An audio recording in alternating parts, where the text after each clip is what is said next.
Puji Tuhan, kita dikumpulkan pada malam hari ini untuk sama-sama memuji, memuliakan nama Tuhan, dan belajar akan firman Tuhan selalu menjadi berkat bagi kita semua.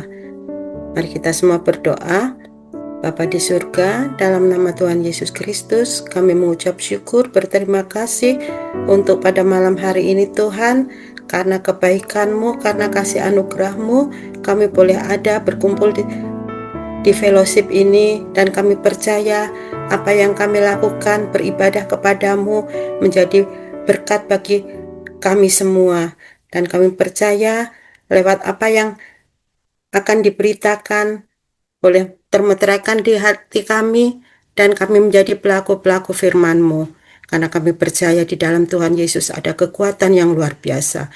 Kasih karunia-Mu, anugerah-Mu sungguh memberkati kami.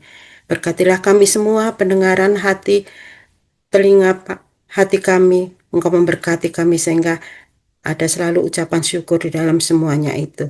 Terima kasih Bapa, kami berdoa hanya di dalam nama-Mu, nama yang penuh kemenangan. Haleluya, amin. Kalau kita mendengar tadi kesaksian Inayah, ya sungguh luar biasa, karena firman Tuhan berarti tergenapi. Karena kalau kita tidak bersungguh-sungguh di dalam Tuhan, firman Tuhan katakan yang terdahulu akan menjadi terkemudian. Jadi kalau kita cuman sebagai Kristen KTP, kita tidak pernah belajar akan firman Tuhan, kita tidak pernah dekat kepada Tuhan, Tuhan akan cabut hak kita untuk kita menjadi anak-anaknya. Tapi kalau kalau di Indonesia sekali merdeka tetap merdeka, bisa dikatakan seperti itu. Tapi di dalam Tuhan, sekali merdeka kita diselamatkan Tuhan, kita harus belajar akan firman Tuhan untuk kita boleh selalu dekat kepada Tuhan, sehingga kita tidak tersingkirkan, tapi kita selalu dalam pimpinan Tuhan. Dan karena kita menjadi anak Tuhan itu adalah sebuah anugerah. Jadi kalau Tuhan sudah pilih kita, kita harus benar-benar bersungguh-sungguh. Tuhan itu luar biasa. Kalau firman Tuhan pada malam hari ini, saya ambil dari Yesaya 30 ayat 15 ya. Di situ dikatakan, sebab beginilah firman Tuhan Allah Israel, dengan bertobat dan tinggal diam akan tinggal diam kamu akan diselamatkan. Dalam tinggal tenang dan percaya terletak kekuatanmu, tetapi kamu enggan. Jadi, tapi saya nganu yang ayat B, dalam tinggal tenang dan percaya terletak kekuatanmu. Karena apalagi saat ini keadaan dunia selalu menakutkan, berita di TV menakutkan. Makanya saya kalau di TV itu saya tidak mendengar berita-berita, tapi saya malah nonton YouTube, nonton sinetron, itu yang saya lakukan.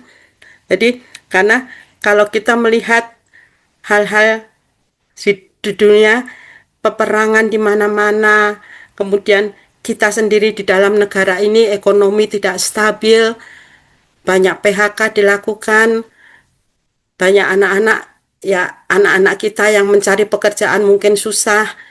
Tapi kalau kita berserah kepada Tuhan, firman Tuhan itu selalu tergenapi.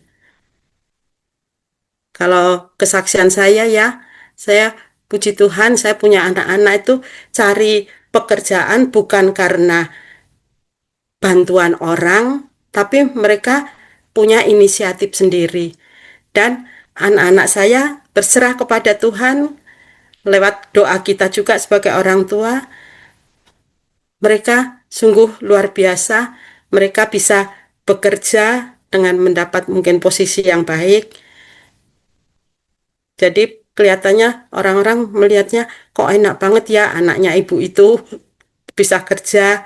Terus ya itulah, kalau kita percaya kepada Tuhan, anak Tuhan pasti ada pembedaan. Anak Tuhan pasti ada perbedaan dengan orang-orang yang lain. dengan yang bukan anak Tuhan. Dan mereka katakan kita enak. Jadi kalau kita berserah kepada Tuhan, Tuhan itu luar biasa. Pada saat kita dalam keadaan di sini dikatakan bahwa dalam tinggal tenang dan percaya terletak kekuatanmu. Artinya pada saat kita tenang, kita bisa berdoa. Tapi kalau kita tidak ada ketenangan, tidak percaya kepada Tuhan, apa yang kita kerjakan itu sia-sia. Jadi di yang ayat 15b itu yang menekankan bahwa kekuatan sejati itu datang dari ketenangan dan kepercayaan kepada Tuhan. Kalau kita panik, kita tidak bisa berdoa.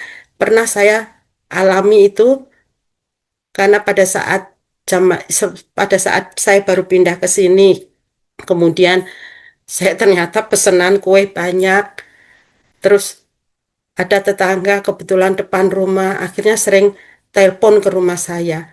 Saya di situ karena saya lagi kerja, lagi ngerjain pekerjaan, ternyata diganggu dengan telepon. Telepon kan jelas, kalau diangkat cuma diam. Terus akhirnya saya bisa jalur jalur telepon ternyata bisa dipakai dengan pakai telepon yang ada nomornya. Jadi ada orang nelpon, penelpon itu nomornya masuk. Di situ setelah itu saya tetap pertama-tama masih diganggu karena mereka nggak tahu. Tapi setelah tahu mereka tidak pernah mengganggu lagi. Tapi pada saat itu saya tidak tenang, saya emosi, marah. Akhirnya saya telepon balik, saya marah-marah. Jadi dan ternyata saya pencet nomor teleponnya salah, orang lain yang saya omel-omelin. Saya baru kaget. Itulah pada saat kita tidak tenang, pada saat kita ada amarah, kita mencet nomor telepon pun salah. Jadi akhirnya saya minta maaf.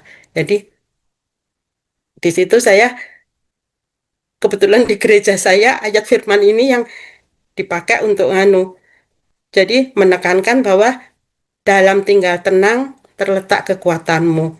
Jadi kalau kita percaya kepercayaan kepada Tuhan, tapi kita panik, kita meragukan Tuhan, itu tidak akan terjadi apa-apa.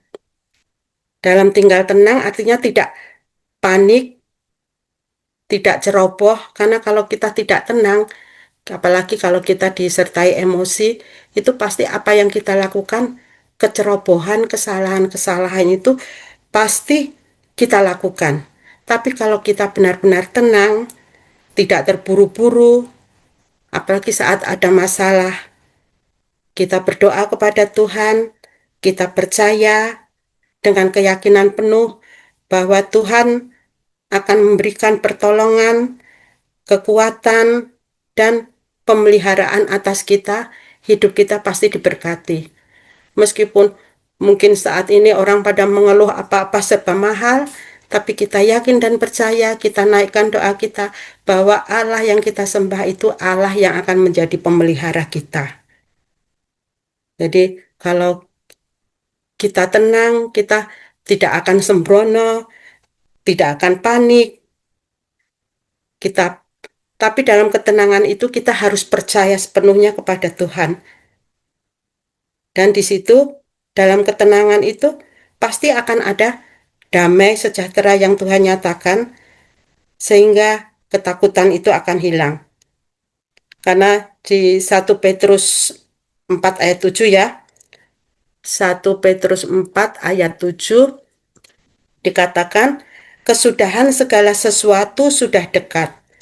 Karena itu kuasailah dirimu dan jadilah tenang supaya kamu dapat berdoa. Itulah itu 1 Petrus 4 ayat 7. Kesudahan segala sesuatu sudah dekat, karena itu kuasailah dirimu dan jadilah tenang supaya kamu dapat berdoa. Berdoa, menaikkan doa, apapun yang menjadi masalah kita, menjadi pergumulan kita, untuk berdoa untuk saudara-saudara kita. Karena seperti Ina tadi, kalau dia berdoa, orang lain, banyak kesaksian murtadin-murtadin itu, mereka malah mencari pencarian diri, Dan akhirnya mereka menemukan bahwa hanya Yesuslah Tuhan yang layak dipuji, disembah, dan diagungkan. Karena berdoa itu adalah komunikasi kita dengan Tuhan. Kalau kita sudah dipilih Tuhan, kita menjadi orang yang percaya, ketenangan itu akan Tuhan berikan. Mazmur 62 ayat 2, hanya dekat Allah saja aku tenang, daripadanya lah keselamatanku. Jadi kalau kita sudah dibenarkan oleh Tuhan, artinya kita sudah diselamatkan. Dengan dekat Allah saja kita akan merasa tenang. Dan Tuhan menjamin kalau kita berserah penuh kepada Tuhan, ketenangan itu akan Tuhan berikan kepada kita. Sehingga kita dapat melakukan segala perkara bersama Tuhan Yesus, apapun masalahnya, kita percaya kepada Tuhan. Tapi Tuhan, kalau kita banyak orang yang percaya kepada Tuhan, banyak pertolongan, banyak berkat, jangan sampai kita menjadi sombong. Jadi seperti saya tadi siang mendengarkan firman Tuhan, dikatakan bahwa apakah kita benar percaya kepada Tuhan, kepada jalan Tuhan, apakah kita benar-benar percaya pada saat kita banyak masalah, banyak tekanan, kita berdoa. Meskipun kita berdoa, kita hanya tutup mata, tapi kita pakai hati kita dengan menaikkan doa kita dalam hati, berdoa bukan yang panjang-panjang. Saya kadang melihat orang berdoa pinter banget, bagus banget, cara bicaranya tertata rapi, tapi kalau kita, meskipun kita berdoa, tapi kita hanya diam, kita bahkan mungkin menangis, kita tidak bisa memperkatakan apa yang menjadi doa kita, tapi Tuhan melihat air mata kita. Dia menampung air mata kita di kirbatnya. Dan Tuhan mendengar semuanya itu. Dan Tuhan selalu mendengar, dia selalu menyandangkan telinganya untuk kita, dan dia selalu menjawab doa-doa kita. Jadi bukan dengan perkataan yang bagus-bagus, bukan dengan kata-kata yang indah-indah, apalagi kalau seperti orang Farisi berdoa di depan banyak orang, tapi kalau kita hanya duduk diam, kita menangis di kaki Tuhan, kita mohon pengampunan, Tuhan melihat apa yang menjadi keluhan kita, apa yang kita doakan, dia tidak akan meninggalkan kita. Tangan Tuhan selalu terulur untuk kita. Tuhan selalu menolong kita. Dia tidak akan membiarkan umatnya untuk jatuh tergeletak, tapi dia akan mengangkat pada saat kita memang dalam lembah kekelaman, tapi tangan Tuhan selalu ada. Dan dia Allah Immanuel yang selalu menyertai kita. Dia tidak pernah meninggalkan kita. Dia tidak pernah melepaskan kita. Memang pada saat kita berdoa, kita maunya sebagai manusia instan. Karena sekarang ini kan zaman modern serba instan. Mie instan, susu instan, apa-apa instan. Jadi Tuhan tidak mau seperti itu, tapi waktu Tuhan itu waktu yang terbaik. Waktu Tuhan yang akan selalu diberikan atas kita pada saat kita mengandalkan kepercayaan kita kepada Tuhan, menyerahkan hidup kita sepenuhnya kepada Tuhan. Tuhan selalu menyediakan pertolongannya tepat pada waktunya. Seperti yang kemarin disaksikan, kesaksian yang di-share oleh Hong ya, mengenai penjual sayur yang dia sampai beberapa lama ternyata tidak ada yang beli, tapi dia cuman berdoa kirimkan orang-orang kepada Tuhan. Ternyata Tuhan sanggup melakukan mujizatnya. Tuhan kirimkan orang-orang pada saat terakhir. Dia cuma berdoa seperti itu, dan dia semakin percaya kepada Tuhan. Jadi jangan, kalau kita berdoa kadang, Tuhan berikan aku kesabaran, tapi ternyata begitu kita di luar, keluar, langsung kita pertunjukan dengan hal-hal yang membuat kita tidak sabar. Tapi kalau ketenangan itu selalu ada di dalam setiap kita, kita akan bisa melakukan yang benar. Karena berdoa itu memang harus hati-hati ya. Tuhan berikan aku kekuatan, kesabaran, tapi apa yang di hadapan kita ternyata membuat kita semua tidak tidak bisa kita lakukan dengan kalau kita tidak tenang. Pasti kesalahan, kecerobohan itu akan selalu ada pada saat kita marah, pada saat emosi kita tidak terkontrol. Itu pasti kesalahan-kesalahan akan kita lakukan. Tapi kalau kita tenang, kita mendengar Tuhan dengan menyerahkan kehidupan kita, perkara kita kepada Tuhan, bagi Tuhan itu tak ada yang mustahil. Dan sekarang banyak saya melihat, kalau saya suka lihat YouTube itu, murtadin-murtadin itu sangat luar biasa. Mereka menguasai Alkitab, mereka percaya firman Tuhan dengan sungguh-sungguh. Jadi jangan sampai kita menjadi yang terdahulu menjadi yang terkemudian, tapi tetap kita pelihara iman percaya kita kepada Tuhan, sehingga kita selalu dipelihara Tuhan, kita selalu ditolong oleh Tuhan, karena banyak sekarang yang berubah juga, ada yang mereka menjadi mualaf, mereka karena supaya secara pekerjaan, supaya mereka pertemanan. Makanya berhati-hatilah kita dalam pergaulan kita. Banyak artis-artis yang, ya ada artis yang tidak bisa menyebutkan nama ya, dia membawa istrinya menjadi Kristen. Tapi setelah istrinya Kristen ke gereja malah dia menjadi mualaf. Padahal waktu saya dengar waktu itu menjadi saya juga ini bagus juga ini artis ini, dia mengajar anaknya berdoa dalam nama Tuhan Yesus. Belajar berdoa dalam nama Tuhan Yesus untuk anak-anaknya waktu itu masih kecil-kecil. Tapi kenapa dia setelah ini malah hilang, menjadi yang terhilang. Tapi Bapa di surga sangat luar biasa. Dia selalu menunggu anaknya kalau dia mau berbalik kepada Tuhan. Jadi seperti Daud waktu dia berbuat dosa, tapi dia begitu setelah itu sadar, dia berbalik kepada Tuhan, minta pengampunan, dia diberkati luar biasa. Jadi Daud juga katakan, hanya dekat Allah saja aku tenang, daripadanya lah keselamatanku. Jadi dia percaya, dia tenang, dia memperoleh keselamatan dari Tuhan, dia menyerahkan hidupnya kepada Tuhan, dan dia selalu menjadikan Tuhan penolongnya, dan mengaku dia sebagai kanal, dia boleh ada seperti dia ada saat itu semuanya karena Tuhan. Jadi kalau kita berjalan dengan Tuhan, kita tidak bisa pakai logika, karena sekarang kan orang logika ya gampang saja, hitung-hitungan 1 tambah 1 2, 2 tambah 2 4.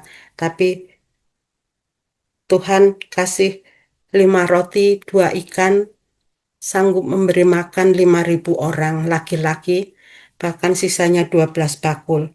Jadi kita sebagai anak Tuhan, kita harus semakin percaya kepada Tuhan sampai hari ini, karena mujizat Tuhan juga sampai hari ini masih terjadi. Ini masa anugerah, jadi kita mengiring Tuhan harus dengan sungguh-sungguh. Jadi di Yesaya 30 ayat 15 tadi dikatakan bahwa yang ayat B, dalam tinggal tenang dan percaya itulah kekuatanmu. Tapi kadang kita sebagai manusia, di situ dikatakan dengan tapi kamu enggan. Jadi kadang itu yang menjadi batu sandungan kita. Jadi memang ikut di dalam Tuhan itu kita harus berjuang terus-menerus menjaga iman kita, memupuk iman kita. Karena kita hanya seperti orang, saya ada punya teman, dia tahu-tahu datang, Bu Rini, ini ada ini orang ini kesaksian, tapi dia ternyata kehidupannya seperti itu. Jadi jangan pernah kita hanya senang mendengar kesaksian orang, tapi kita percaya kesaksian yang kita dengar itu boleh selalu menumbuhkan iman percaya kita kepada Tuhan, mengandalkan sepenuhnya kepada Tuhan, percaya sepenuhnya, bersandar sepenuhnya kepada Tuhan. Itu yang Tuhan mau. Dan kesaksian hidup kita itu boleh didengar orang, menjadi dupa yang harum bagi Tuhan, karena lewat semuanya itu kita selalu menyaksikan bahwa Tuhan kita luar biasa, Allah yang besar, Allah yang perkasa, Bapa yang kekal, Raja damai. Dan dia selalu mengulurkan tangannya, dia tidak pernah meninggalkan kita, tapi dia selalu mengiring kehidupan kita. Itulah, jadi apa yang kita dengar pada malam hari ini boleh menjadi kesaksian bagi hidup kita, bahwa di dalam Tuhan itu tak ada yang mustahil. Jangan cuman karena kita berdoa sekali dua kali, Tuhan kenapa nggak dijawab-jawab? Nggak sampai 10 kali ya doanya, tapi cuma beberapa kali, Tuhan kenapa nggak jawab-jawab? Kenapa saya tetap mengalami seperti ini? Kenapa kesukaran-kesukaran, pergumulan, sakit penyakit menimpa saya? Kenapa Tuhan cuma mempertanyakan itu? Tapi dia tidak mempertanyakan bahwa Tuhan mengorbankan dirinya di kayu salib untuk menebus kita. Dan dia dengan bilur-bilur darahnya dia menjanjikan kita penyakit kita disembuhkan. Jadi percaya kepada Tuhan, apapun itu, apa yang menjadi masalah kita, Tuhan itu luar biasa. Jadi jangan, mungkin kita tidak bisa menguasai firman Tuhan sepenuhnya, tapi kalau kita mau belajar sedikit-sedikit, karena kan banyak pemandu-pemandu, ada buku renungan, buku-buku renungan yang boleh kita baca, kita renungkan, dan kita buka Alkitab. Kalau sekarang gampang, apalagi sekarang dipermudah dengan ada HP, di situ kita bisa melakukan, kita bisa belajar Alkitab dimanapun. Jangan pernah kita tinggalkan itu. Memang kelihatannya nanti orang bilang, ih kamu kok seorang rohani amat. Ya nggak apa-apa. Tapi meskipun kita dibilang aneh, dibilang kok zaman sekarang masih mau mendengar suara Tuhan. Tapi tanpa Tuhan tuh kita tidak bisa apa-apa. Tanpa Tuhan tuh kita tidak bisa melakukan, berbuat apapun itu. Jadi tanpa kemurahan Tuhan, kita tidak ada seperti kita hidup saat ini. Tapi kemurahan Tuhan itu selalu menjaga, karena Dia telah memilih kita menjadi anaknya. Dan kita selalu dipandunya, kita selalu ditolongnya, kita selalu didengar doa-doanya kita. Jadi Tuhan itu tidak pernah meninggalkan, yang pasti Tuhan tidak pernah meninggalkan kita yatim piatu. Pada saat Dia telah disalib, Dia menjanjikan rohnya, meninggalkan roh kudusnya untuk kita. Dan dia adalah Bapa yang baik. Roh Kudus itu adalah Tuhan juga sendiri yang berbicara, yang selalu mengingatkan kita untuk kebaikan-kebaikannya. Jadi jangan pernah sekalipun kita berpikir yang tidak-tidak mengenai Tuhan, menyaksikan Tuhan. Tapi kalau kita sepenuhnya percaya kepada Tuhan, bagi Tuhan tak ada yang mustahil. Itulah firman pada malam hari ini. Biarlah kita selalu menjadi anak-anak yang taat, anak yang selalu menyerahkan semuanya ke dalam tangan Tuhan. Sekecil apapun, sebesar apapun, separah apapun penyakit kita, bila kita serahkan pada Tuhan, kekuatan yang baru, damai sejahtera, sukacita, Tuhan selalu akan nyatakan atas kita semua. Saya akhiri firman Tuhan pada malam hari ini, dan kita akan berdoa. Bapa di surga, dalam nama Tuhan Yesus Kristus, kami mau mengenal Engkau lebih dalam lagi, karena kami percaya Tuhan, Engkau Tuhan yang tidak akan pernah meninggalkan kami yatim piatu, tapi lewat kuasa Roh Kudus-Mu Tuhan, Engkau yang akan memampukan kami untuk kami dapat melakukan segala perkara bersama Tuhan.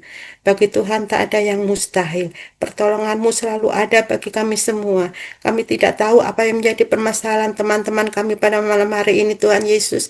Biarlah kami punya hati, kami punya kepercayaan sepenuhnya kepada Tuhan. Dan kami percaya Engkau Allah yang akan selalu mendengar setiap doa kami, dan Engkau selalu Allah yang akan selalu menjawab doa kami. Terima kasih Bapa, terima kasih. Dan kami percaya pemeliharaanmu luar biasa bagi kami. Meskipun keadaan dunia carut marut Tuhan, tapi kami percaya di dalam Engkau Tuhan. Bila kami bersandar kepada Tuhan, kebenaran-kebenaran-Mu Engkau bukakan, Engkau singkapkan atas kami semua, sehingga kami boleh selalu memahami akan kehendak-Mu di dalam kehidupan kami. Terima kasih Bapa di surga, di dalam nama Tuhan Yesus Kristus kami berdoa dan mengucap syukur. Haleluya. Amin. Yohanes pasal 3. Percakapan dengan Nikodemus. Adalah seorang Farisi yang bernama Nikodemus, seorang pemimpin agama Yahudi. Ia datang pada waktu malam kepada Yesus dan berkata, "Rabi, kami tahu bahwa engkau datang sebagai guru yang diutus Allah, sebab tidak ada seorang pun yang dapat mengadakan tanda-tanda yang engkau adakan itu, jika Allah tidak menyertainya." Yesus menjawab katanya, "Aku berkata kepadamu, sesungguhnya jika seorang tidak dilahirkan kembali, ia tidak dapat melihat kerajaan Allah." Kata Nikodemus kepadanya, "Bagaimanakah mungkin seorang dilahirkan kalau ia sudah tua? Dapatkah ia masuk kembali ke dalam rahim ibunya dan dilahirkan lagi?" Jawab Yesus, "Aku berkata kepadamu, sesungguhnya jika seorang tidak dilahirkan dari air dan roh, ia tidak dapat masuk ke dalam kerajaan Allah.